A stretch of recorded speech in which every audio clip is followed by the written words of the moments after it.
Molécula de glucógeno, nosotros estaremos produciendo lactato.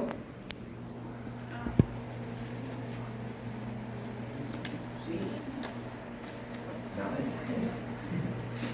porque este lactato entra en un sistema anaeróbico, que es otro sistema por el cual nuestro organismo produce energía. Pero dentro de este sistema anaeróbico existen dos tipos. ¿Los conocen? El sistema anaeróbico aláctico, ¿les suena? ¿Y el sistema anaeróbico láctico? ¿No? Ok. Entonces, desde ahí vamos a empezar. Voy a borrar esto, ¿va?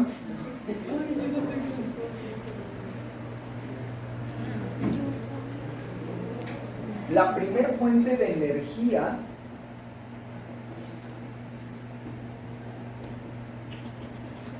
que nosotros tenemos, y más cuando se realiza un esfuerzo físico, es el sistema anaeróbico aláctico, que como ustedes ya entienden, este sistema carece de oxígeno como tal. Por ende, vamos a tener dos sustratos únicos en los cuales va a suceder este sistema, o con los cuales va a trabajar este sistema. El primero, y que ya entendieron cómo se utiliza, es el ATP. El segundo sustrato es la fosfocreatina. ¿Qué es la fosfocreatina?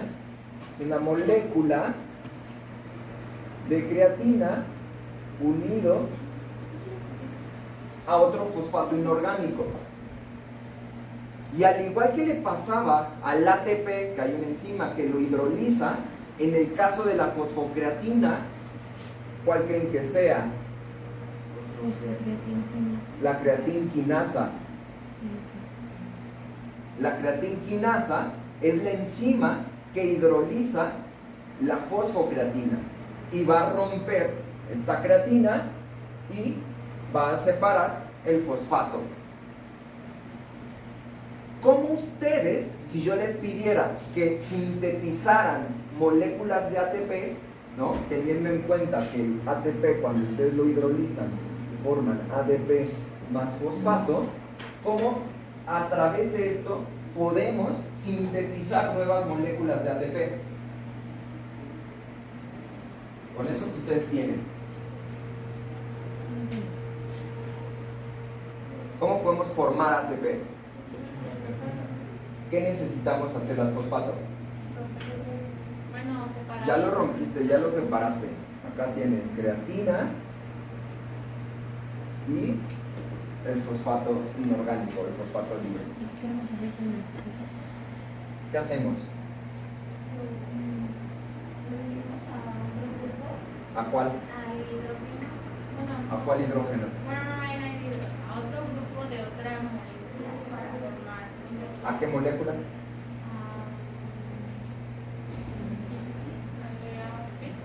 Al ADP, al adenosindifosfato. Si pegamos este fosfato y lo unimos al adenosindifosfato, ¿qué vamos a obtener? ATP, adenosintrifosfato, ¿cierto? Y esto les va a dar ATP para que lo puedan volver a hidrolizar. ¿Sí? ¿Se entiende esto? Si ustedes terminaran con esta reserva de fosfocreatina que existe en el músculo, ¿de qué otra forma pudiéramos seguir sintetizando moléculas de ATP?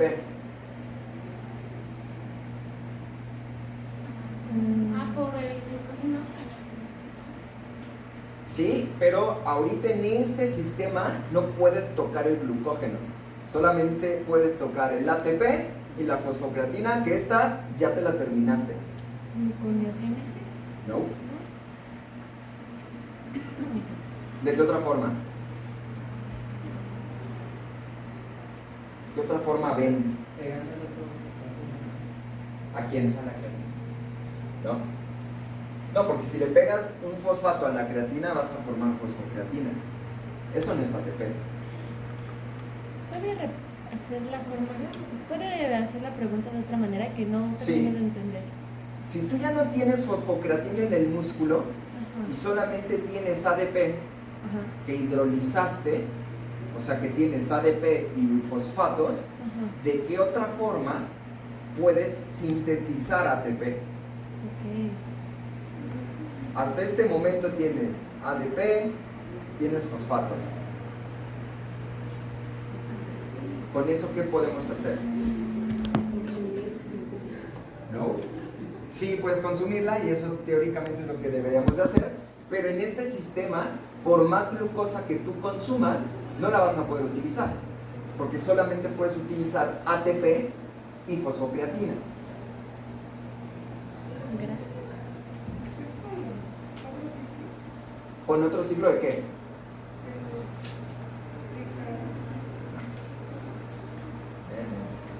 Con eso que tienen ahí, O sea, solo ATP y... solo ADP y fosfatos. ¿Qué es el ADP? Adenosinfosfato. Esto quiere decir que tienes tu adenina, tienes la ribosa Y dos. y tienes dos fosfatos. Ajá. Imaginemos que de esto tenemos 4 moléculas y del ATP que ustedes hidrolizaron tienen 28 fosfatos. Sé que es algo con el fosfato, ¿no? Porque son Sí, muchos. sí, podemos hacer algo con el fosfato. ¿Qué podemos hacer con esos fosfatos? Fosforilar. ¿Qué vas a fosforilar? Pues el ADP, ¿no? Los patos.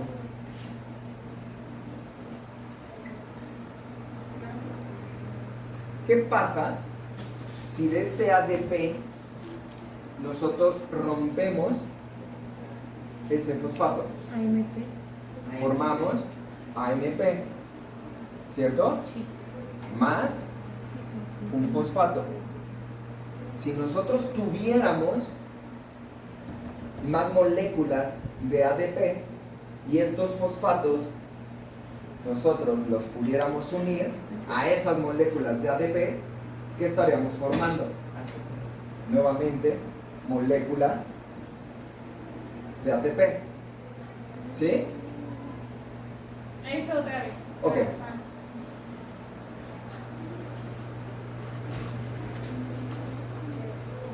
O sea, es romper las mismas. Si tú utilizas la fosfocreatina y el ATP, en algún punto tú vas a obtener muchas moléculas de ADP, vas a obtener fosfatos, vas a obtener creatina y vas a obtener más fosfatos de la creatina, ¿cierto? Sí. Esta reserva en particular, Pues sí, ya te la acabaste. nosotros nos la terminamos, ¿sí? Y esto nos deja con moléculas de ADP y moléculas de fosfatos, ¿cierto? A partir de estas, nosotros podemos formar ATP, ¿cierto? Una forma simplemente agregando este fosfato al ADP y formamos ATP. Otra forma de poder hacerlo es rompiendo este ADP a AMP y agregar estos fosfatos nuevamente para producir ATP. ¿Sí? ¿Sí?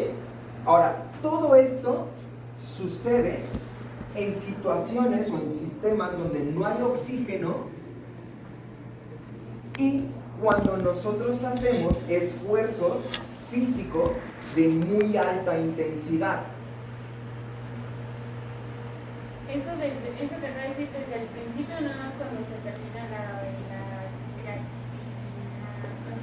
Ajá. ¿Cómo? Eso de que o sea, ese proceso se da cuando haces ejercicio De alta intensidad, siempre y cuando esto dure menos de 12 segundos.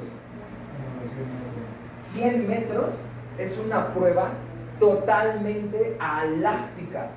Utiliza 100% este sistema. Porque actualmente, ¿no?, los 100 metros están corriendo en 9 segundos. Y es un esfuerzo totalmente máximo. Entonces, en ese momento, nosotros utilizamos el ATP y la fosfocreatina como fuente de energía. Y tiene toda la lógica del mundo. Si nosotros hacemos un sprint a máxima velocidad, nuestro músculo necesita sacar energía de forma inmediata. Y esto dura muy poco tiempo, porque solamente tienes que romper fosfatos y liberas energía, ¿cierto? Imagínense que yo tenga que hacer un sprint y tenga que hacer glucólisis, ciclo de Krebs, transporte de electrones y fosforilación oxidativa. Pues eso es mucho tiempo ante un esfuerzo que yo necesito energía de forma inmediata. ¿Qué otro esfuerzo les parece que utilice este sistema, aparte de los 100 metros? No sé cómo se llama el cardio que es así súper corto, o sea, no sé.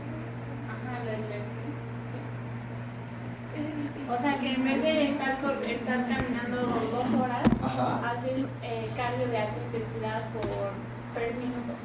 Y en esos 3 minutos vas a utilizar este Bueno, sistema. o sea, no sé cuánto tiempo dura. O sea, Si durara menos de 12 segundos y te pidieran que lo hicieras a máxima intensidad, sí, entra este sistema. Menos de 12 segundos. Esa es la regla para utilizar el sistema anaeróbico aláctico. No podría ser el de, es que no sé cómo se llama, pero el que literal van con su palito, lo entierran y brincan. ¿Ok?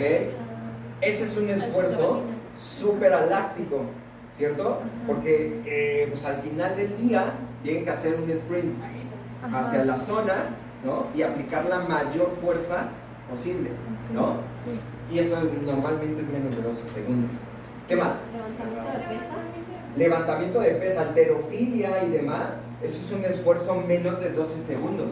Porque los atletas no están cargando 200 kilos por un minuto, ¿no? O sea, apenas hacen el movimiento, lo toman en cuenta y sueltan todo ese peso. Ese es un esfuerzo totalmente anaeróbico, ¿sí? Ahora bien, teóricamente dicen, o se ha visto en investigaciones, que el primer sustrato que se utiliza es la fosfocreatina. Y la fosfocreatina, nosotros tenemos reservas en el músculo. En el músculo guardamos alta cantidad de fosfocreatina para esos momentos en los que nosotros necesitemos esa cantidad de energía, ¿sí? Y cuando nos hayamos terminado el 90% de esta fosfocreatina, apenas llevaremos un 10% de las reservas de ATP. ¿Ok? Entonces, es de esta forma como funciona el sistema anaeróbico aláctico. ¿Dudas con el sistema anaeróbico aláctico? nada más para estar Sí. era la fosfocreatina se rompe en creatina y fosfato y Sí. luego el fosfato se le suma al ATP Sí, y ahí sale el ATP. hay formas Y ATP. después cuando se acaba eso, de lo que Empezamos con el lo que ATP. dijiste lo que te sobró del ATP, al Bueno, sumarse con te terminas el 90% de la fosfocreatina y empiezas a trabajar más con ATP, ¿cierto? Ya cuando empiezas a trabajar con ATP, tú vas a producir ADP y fosfatos. Con ADP y fosfatos puedes sintetizar ATP. Si hidrolizas el ADP y ese fosfato que dejas libre lo agregas a otro ADP, vuelves a formar ATP, ¿cierto? Eso dura 12 segundos, Entonces lo primero que se ocupa es la fosfocreatina. 100%. Pero en esta actividad muscular así de los 12 segundos o es siempre que se aplica esto. Siempre que hagas un esfuerzo a máxima intensidad o alta intensidad, menos de 12 segundos. Pero por ejemplo, si es otro esfuerzo diferente que no sea de 12 segundos, como por ejemplo, no ¿Cómo sé, cuál? caminar o no sé, X cosas, que no sea 12 segundos de un super esfuerzo, ¿no aplica esto? Se usa el que puso al lado, ¿no? Aquí habíamos dicho que los 100 metros utiliza 100% este sistema, ¿no? El sistema anaeróbico aláctico. Pero ¿qué pasa si yo quiero seguir corriendo por otros 100 metros más? Se acaba la fosfocreatina y se empieza a utilizar el ATP. Se acaba la fosfocreatina y el ATP y empieza a utilizarse el glucógeno.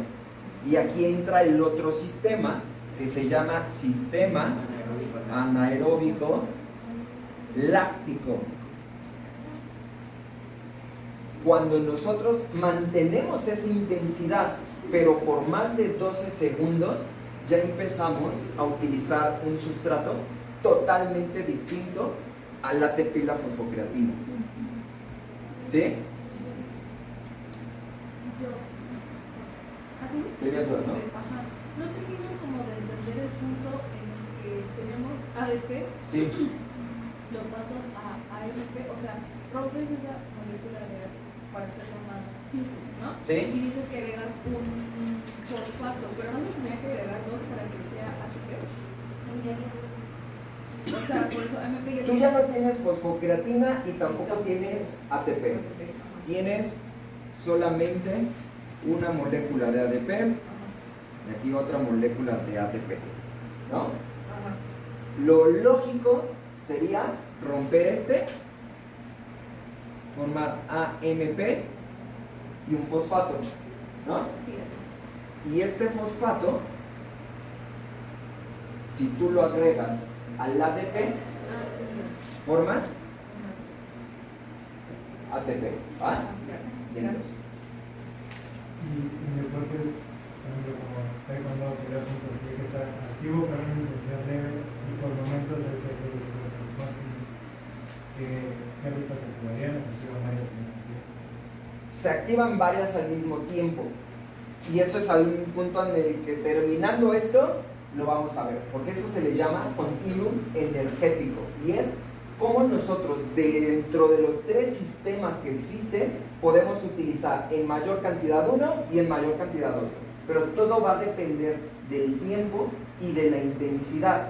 Por ejemplo, si tú estás, no sé, en taekwondo, ¿no? Y lanzas una patada, pero esa patada tú la lanzas con 350 kilogramos de potencia, esa sola patada te representa la utilización del ATP y la fosfocreatina. Pero si tú tienes que lanzar no solamente una, tienes que lanzar 100, ahí tú vas a pasar de un sistema anaeróbico láctico a un sistema anaeróbico láctico. Una de las principales características de este sistema es la presencia de la fatiga. Si yo te pido que tires una patada con esa cantidad de fuerza, venga, tú podrás aventar una. Pero si te pido que lances 50 patadas, dudo mucho que todas las 50 mantengan esa cantidad de potencia o esa cantidad de fuerza, ¿cierto? Y eso es derivado de la presencia de fatiga que acarrea el sistema anaeróbico láctico, ¿sí? O sea, bueno, eso tiene relación, por ejemplo, las corredoras que corren más de 100 metros, que, por ejemplo, que dan como 500 metros, y a las primeras dos vueltas, las que iban en primer lugar ya van hasta el último porque ya como que ya se cansaron, Sí. y entonces ya las que guardaron como energía son las que ganan. Por Ya. supuesto, por supuesto. Más las capacidades físicas, el consumo máximo de oxígeno, quien tiene más fibras, pero es parte de, si tú inicias una prueba de 200 metros, pero los primeros 50 metros, o sea, tú te lanzas sin miedo, ¿no? Como dicen, como por en tobogán, probablemente ya a los 100 metros, o sea, tu sistema aláctico termina. Y si sigues manteniendo esa velocidad, probablemente por ahí de los 150 metros, ¿no? Ya la fatiga va a empezar a pronunciarse. Esto se ve más en pruebas de 1500 metros, 5000, 10.000 metros planos, ¿sabes? que se busca más velocidad, pero trabajan muchísimo más con el sistema anaeróbico láctico. ¿Sí? Bien, muy bien. Entonces, solo duda, el sistema anaeróbico ¿Aláctico? aláctico es el que lleva menor de 12 segundos Sí. y el láctico es el que como que va lento, ¿no? Va como un poco No va más lento, Lo que sigue pasa. es el siguiente, pero no va lento, porque tú puedes hacer una carrera de 200 metros a muy alta velocidad y a la mitad vas a utilizar el sistema anaeróbico láctico, pero no es que tome mucho tiempo el poderlo hacer. Porque el cuerpo ya cansó, ¿no? O sea, ya gastó energía anteriormente. Esto me parece que los corredores siempre tienen la conducción más delgada. Es que depende, porque un velocista de 100 metros, o sea, tiene muchísima masa muscular. Y si lo comparamos contra un maratonista, esos están en los huesos. Entonces todo depende hacia qué prueba estés hablando y qué capacidad física quieras explotar más. En un velocista pues, necesita hacer muchísima fuerza y potencia para poder correr los 100 metros lo más rápido posible. Entonces va a requerir muchísima mayor cantidad de masa magra. Contra un maratonista que va a correr 42,000 metros, ¿no? Sí, no importa que sea rápido, nada más que lo cumpla. Que lo cumpla lo más rápido posible, ¿no? Pero no a la velocidad de un sprint. Por eso estos de acá, los maratonistas, son súper delgados. Perdóname. Se puede decir que, bueno, el este láctico es como que cuando empiezas a hacer esfuerzo, ¿no? Cuando tu cuerpo te está exigiendo, pero el láctico es como que ya necesitas, requiere muchísimo más esfuerzo, se puede decir, y ahí entra ese láctico. Quiero que ustedes entiendan que los dos sistemas, tanto el sistema anaeróbico aláctico como el láctico, requieren mucho esfuerzo. Porque yo te puedo decir, córreme 100 metros a tu máxima velocidad, como te puedo pedir, córreme 1 kilómetro a tu máxima velocidad. Los dos requieren mucha energía. La única diferencia que tú vas a encontrar es el tiempo. En este, máximo 12 segundos es lo que te puede durar, ¿vale? Y aquí va a depender qué tanto glucógeno muscular principalmente tengas en ese momento, ¿sí?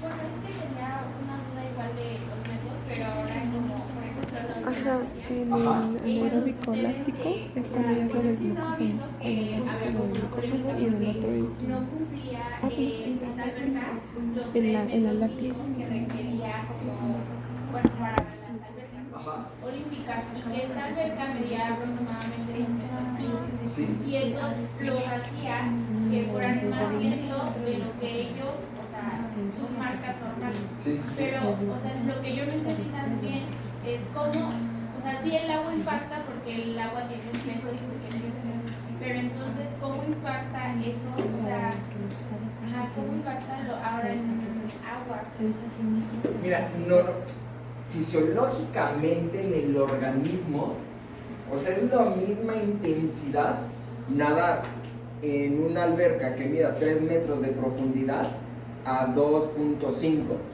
O sea, para el cuerpo fisiológicamente va a utilizar los mismos sistemas y los mismos sustratos. No cambiamos de sustrato por nadar en una alberca con menor o mayor profundidad, sino en los sistemas y los sustratos dependen de dos variables, que es la intensidad y el tiempo. Principalmente esas son las dos variables dependientes en las cuales puedes estar en un sistema u otro. ¿Sí? ¿Queda claro? Súper claro. El primer sistema. Ok. ¿Puedo borrar? Ahora bien, el sistema anaeróbico láctico, ¿verdad? Ya dijimos que principalmente trabaja con el glucógeno. ¿Quién me dice qué es el glucógeno? Es una reserva de energía. Ok, sí, totalmente cierto. ¿Qué tiene en su interior esa reserva de energía? Glucosa. Moléculas de glucosas, ¿cierto? Si yo quiero utilizar una de esas moléculas de glucosa, ¿qué rutas tengo que hacer? Glucogenólisis, la primera, ¿cierto? Ahora sí vamos a borrar, ¿va? ¿Quién me dice en qué consiste la glucogenólisis? Romper las moléculas de glucógeno para obtener pues, la glucosa. Ok. ¿Qué más? Claro, digo. ¿Saben cómo nosotros almacenamos la glucosa? ¿Qué es lo que le hace que la glucosa no se salga del músculo o del hígado? Pues en realidad la molécula de fosfato que viene del ATP. Muy bien. Ahí está, no están tan mal. Ya tirándoles a sus maestros.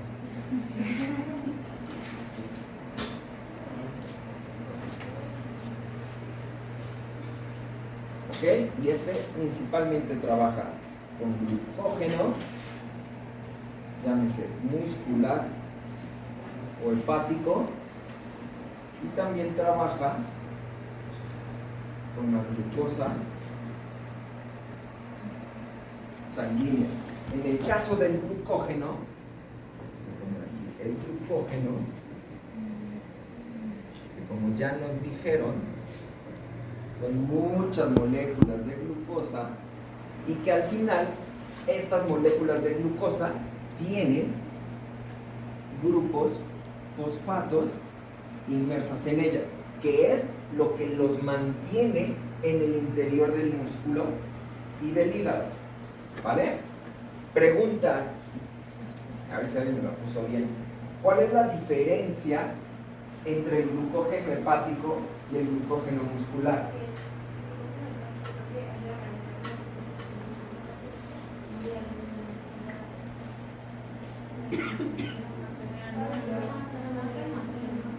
Este mantiene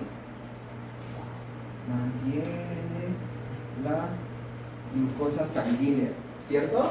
Y el glucógeno muscular, ¿cuál es su función? La reserva de energía. Nada más guardar glucosas. No, el músculo. ¿Qué? Protege. Protege el músculo. ¿De quién lo protege? Para que pueda tener como menos desgaste, más reconstrucción a lo largo de... ¿Reconstrucción muscular? No. Contracción muscular. A ver, explícame. No, cálmate. Tienes toda la razón del mundo, pero explícame cómo. ¿Qué tiene que ver la contracción muscular con el glucógeno muscular? Vas por ahí, pero bueno. Función del glucógeno muscular, que sí es la contracción muscular, pero ¿en qué forma? ¿Aportando qué? ¿Energía? ¿Quién dijo energía? Aportando energía. La función del glucógeno muscular es aportar energía únicamente al músculo, para nadie más, a diferencia del glucógeno hepático, que el glucógeno hepático es quien manda glucosa a todos los tejidos. De hecho, lo que nos mantiene en nuestras glucosas en ayuno, que ¿cuánto es lo normal? De 70 a 100 gramos sobre decilitro. Quien hace eso, quien nos mantiene en 70 a 100, es el glucógeno hepático. ¿Ok? Ahora,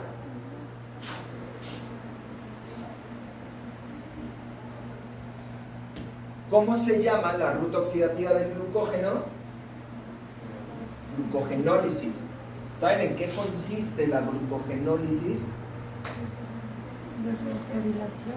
¿Cómo lo separan? Le quitan el fosfato. Primero modifican el fosfato al carbono alfa y formas UDP glucosa,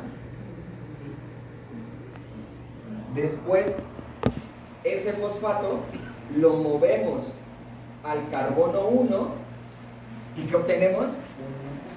Glucosa 1 fosfato, ¿no? Y luego el último paso es modificar el fosfato que está en el carbono 1 al carbono 6. ¿Cómo se llama eso? Glucosa 6 fosfato. ¿Sí?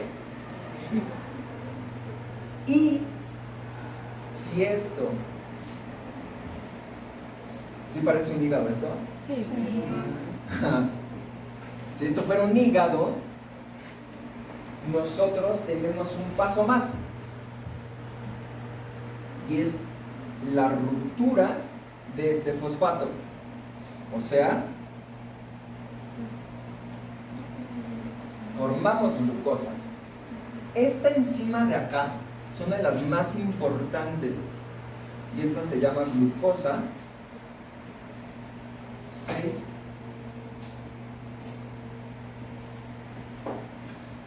fosfatasa. La glucosa 6 fosfatasa es quien rompe el último grupo fosfato que tiene en el carbono 6, y esto a su vez libera la glucosa, porque habíamos dicho, ¿no?, que el glucógeno, estas moléculas de glucógeno, de glucosa, no salen al flujo sanguíneo porque tienen un fosfato. Pero si ese fosfato nosotros lo quitamos, esta glucosa, este es el flujo sanguíneo, esta glucosa puede salir.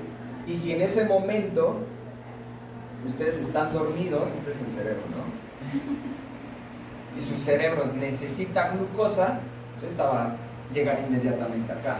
O si el corazón, ¿no?, necesita glucosa, llega acá.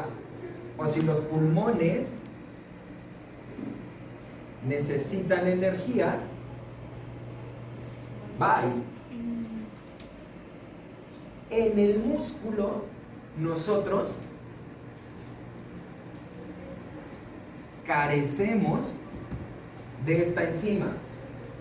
En el músculo nosotros no tenemos glucosa 6 fosfatasa.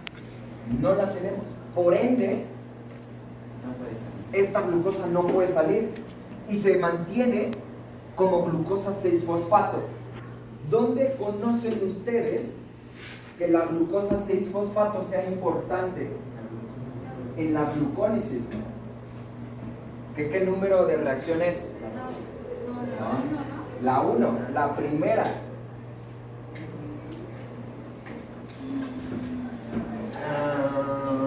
Bueno, lo voy a hacer acá.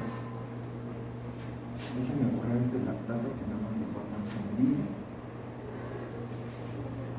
La primera reacción de la glucólisis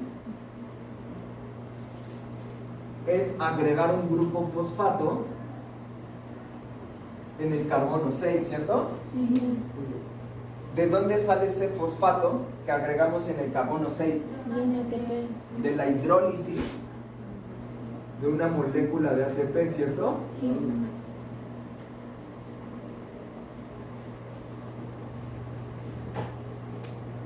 Ahora, en el músculo, si yo necesito energía porque estoy corriendo 200 metros,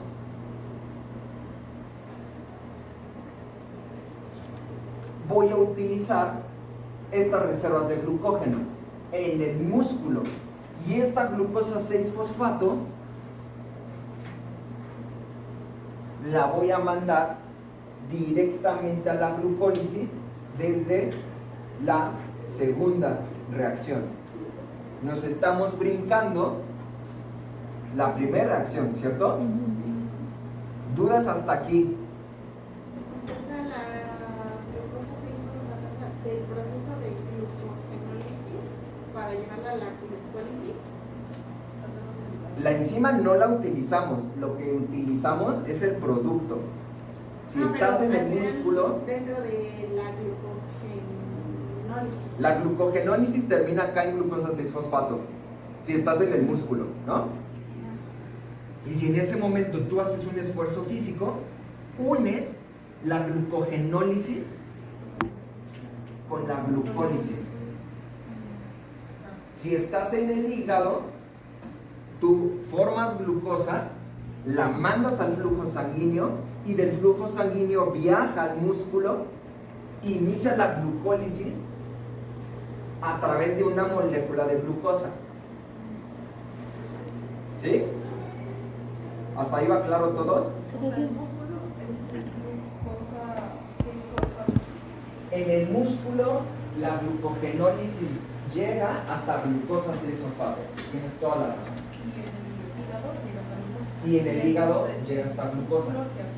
¿Por qué?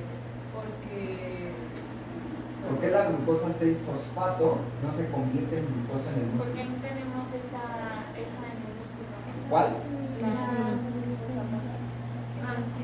¿Sí? Eso le permite que vaya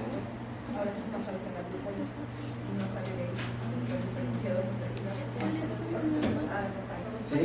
Por eso es que el glucógeno muscular únicamente funciona como energía para el músculo, porque este de aquí no va a salir. La glucosa 6-fosfato no sale del músculo. Esa se queda en el músculo y hace glucólisis en el músculo. ¿Dónde sucede la glucólisis? En el citoplasma. Y la energía que produzcamos en la glucólisis la vamos a utilizar en la fibra muscular. En ningún momento salió del músculo, ¿no? Y en el caso del hígado, pues esta sí rompe este fosfato, se convierte en glucosa, y quien requiera glucosa en ese momento, venga, la utiliza y ya está. De hecho, tiene sentido que no tenga como la enzima, porque sería, o sea, si el músculo va a generar solo energía para él, ese paso de convertirlo a glucosa sería gastar más energía en una reacción que no necesitas y lo que buscas es como generar energía, ¿no? 100%. ¿Por qué? Si tuvieras que formar otra vez glucosa, tendrías que gastar un ATP, ¿no? ¿Para qué gastamos un ATP si nosotros ya tenemos esta molécula? ¿Sí? Sí. Va. Una vez que no se pudo porque Anótelo. sentido en mi mente. No es 5. ¿Qué nos da? Dedicados a la glucólisis. Por primera vez estoy entendiendo. Al fin entendí el Después de 3 años, después de 3 años. Después de 4. Es que mi después de 3 años, debemos hablar todo. Es que primero que por mí ya me dio así como... O sea, como que sí lo entendía, pero como que sí con esa noticia. Como que sí. Pero ya, mira, mi mente acaba, el cerebro se acaba de hacer. Vamos a venir por eso. ¿Tienes?